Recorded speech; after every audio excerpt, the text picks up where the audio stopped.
really is. The humidity's lower, it's just like, wow. This is, lock it in. This is wonderful.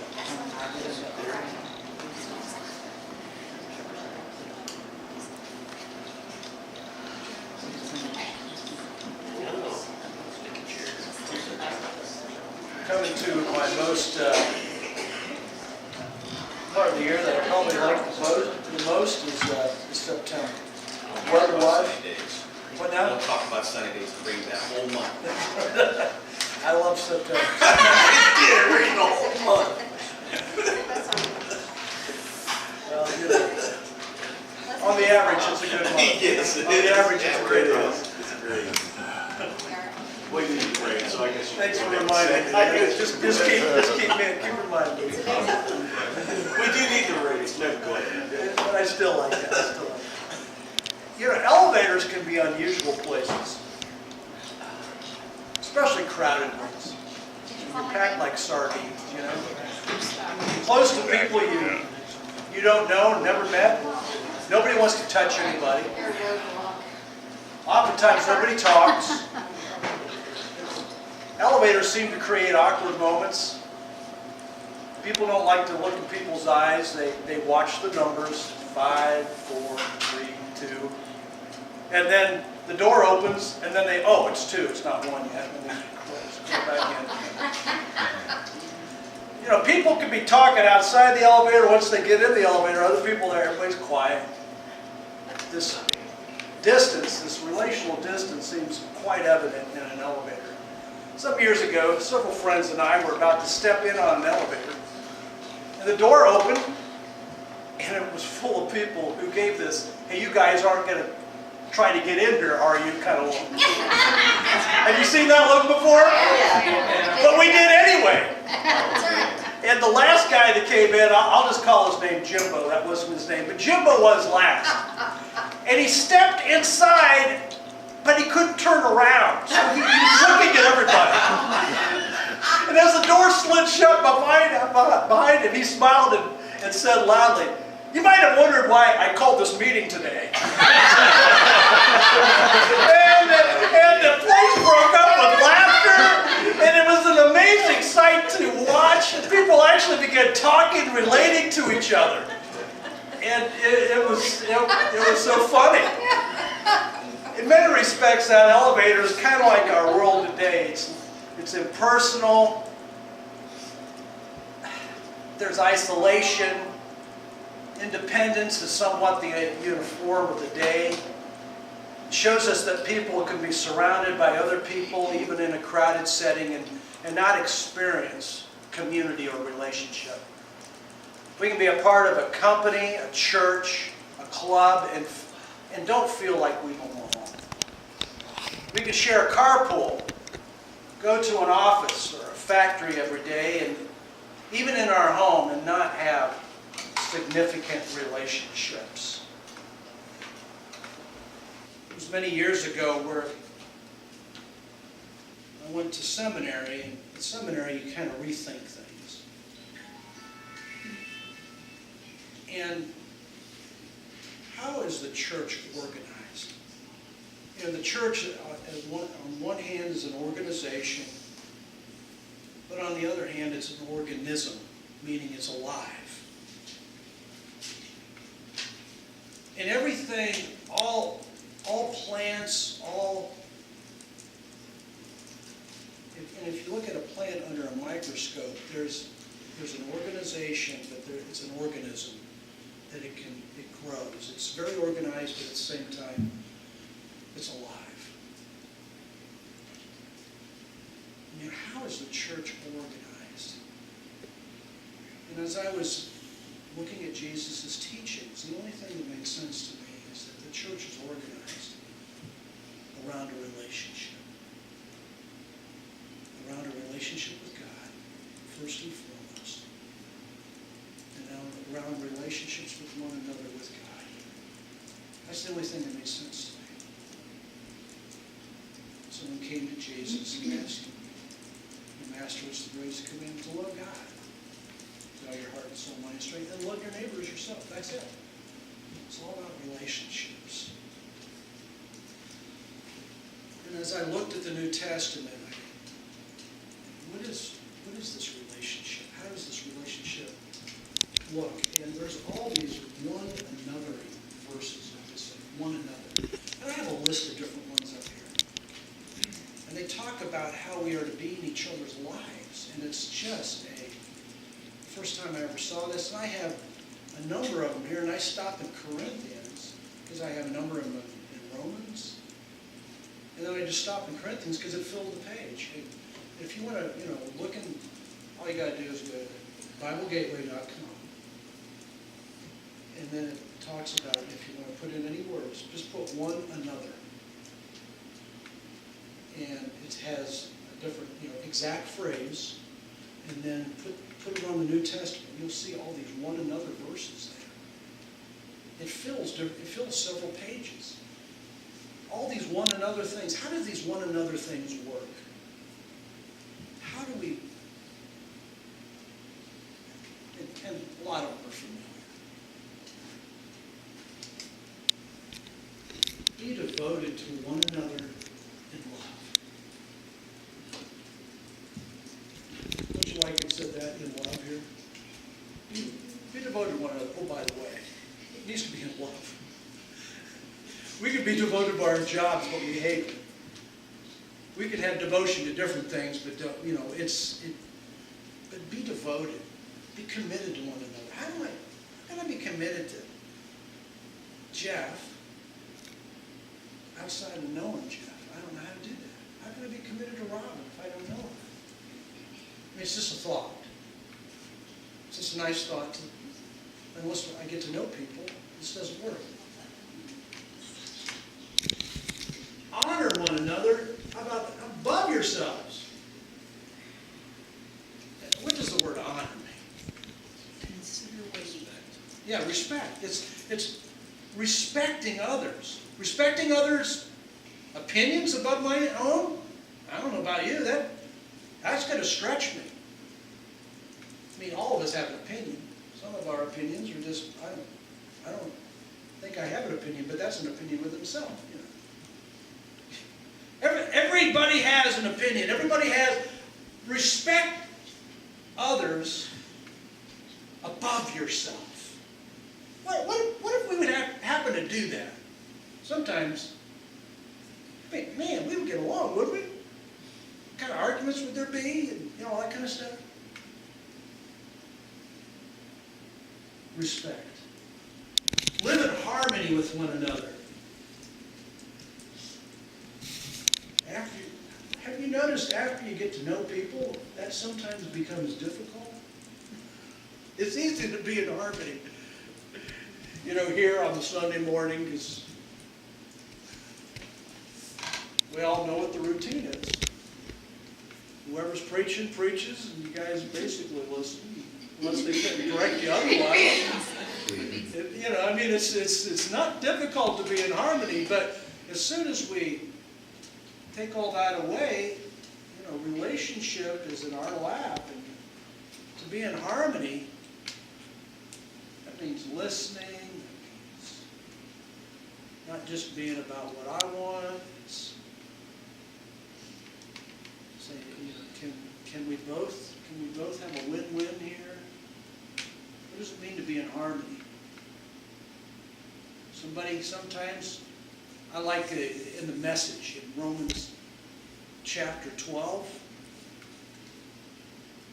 Paul instructs the Christians there at Romans. He says, practice being second fiddle. Now, you might not know, what's second fiddle mean? It's not the lead part. It's the harmony part that comes underneath the lead. Playing as a general. And it's hard. It's sometimes because we want to be the lead, but sometimes it's the harmony is what makes things sweet, isn't it? It's a single note, but when you have the chord, it makes a whole. Oh my! It makes it sweet. That's what makes life sweet, is harmony, isn't it? In our homes and our marriages, live in harmony with one another. one another. There's a thought. Now, I want to make this clear. It doesn't say approve of everything everybody does. And some people, if you don't approve of them, they don't feel accepted. God accepts us. How does He accept us? How does Jesus accept us? It says, accept one another just as Jesus accepted you. How does God accept us? Just as we are, aren't we? But how does He deal with that? He accepts us by forgiving us at times. Isn't that right? Some of us need to get over the stuff that has bound us, that keeps us. But accepting, fully accepting. Wow. Christ has accepted you, pass that on, right? Finally, brothers and sisters, strive for full restoration.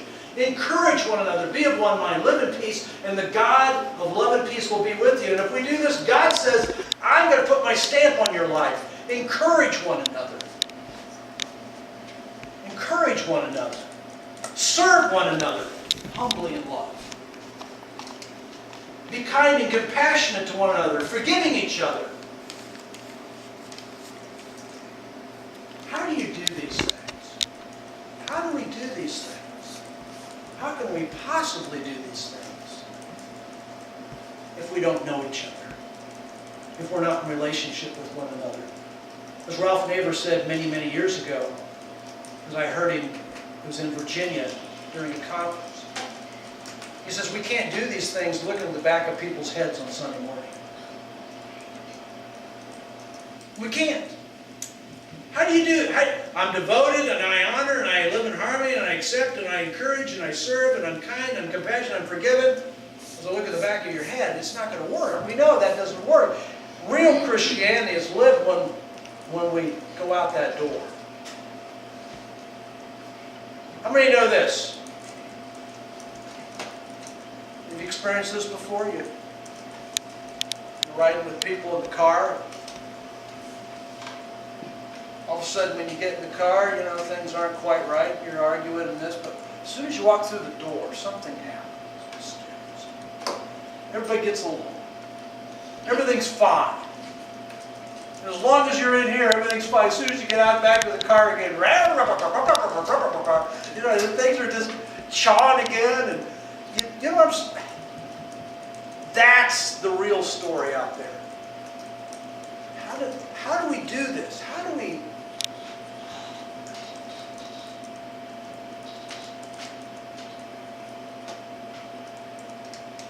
And then here's Jesus. How do you like what Jesus says? Let's look at this.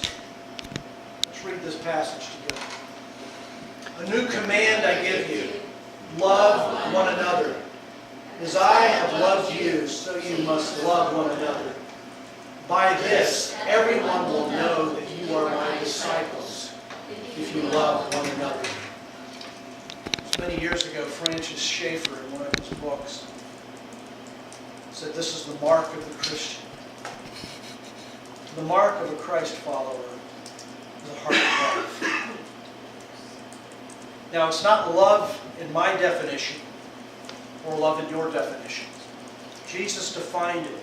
He says, as I have loved you, so you must love one another. How did Jesus love us?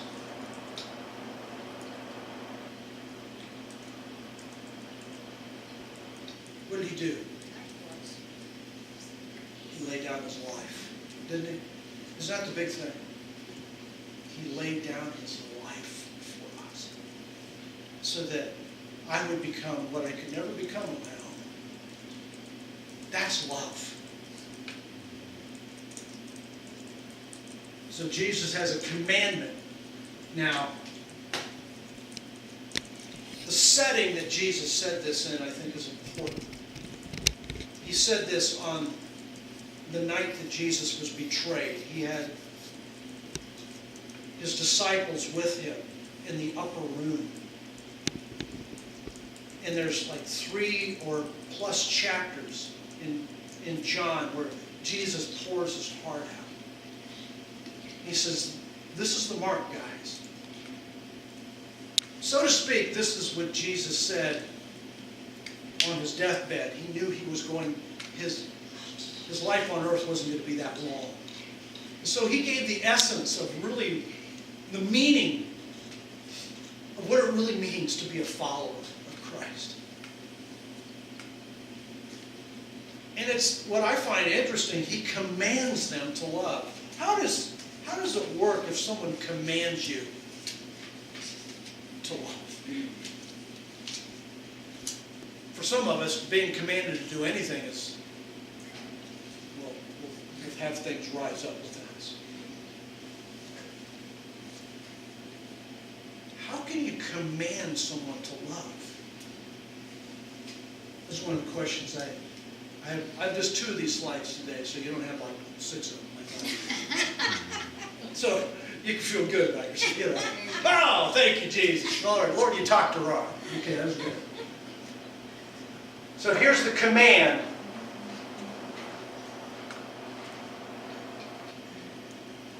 Love one another. I mean, love doesn't work unless you choose it yourself, right?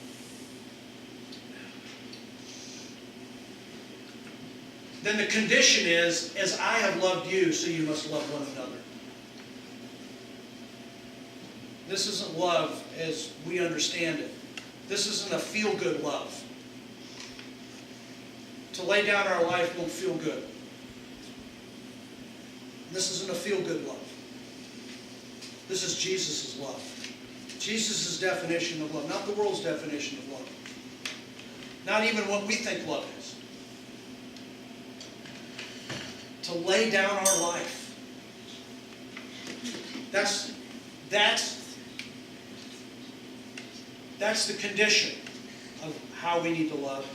And then the consequence, if we do this, who's going to know that you're my disciples? Everyone. Maybe you have people in your own house or at work, or people that if you start talking to them about Jesus, it ain't going to work. If we start doing this, God's going to get through. This is everyone. Right. What does everyone mean? Every single person you meet. I'll tell you. All y'all. Oh, yeah. You mean all y'all? Did that right there? I'm preaching to you to this morning. We're all y'all. By this, everyone is going to know that you're my disciples if you have love for each other.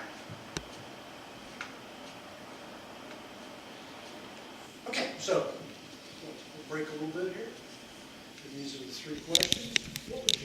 Why did Jesus command his followers to love? What do you most enjoy about relationships, and what most frustrates you about relationships? I don't think we can talk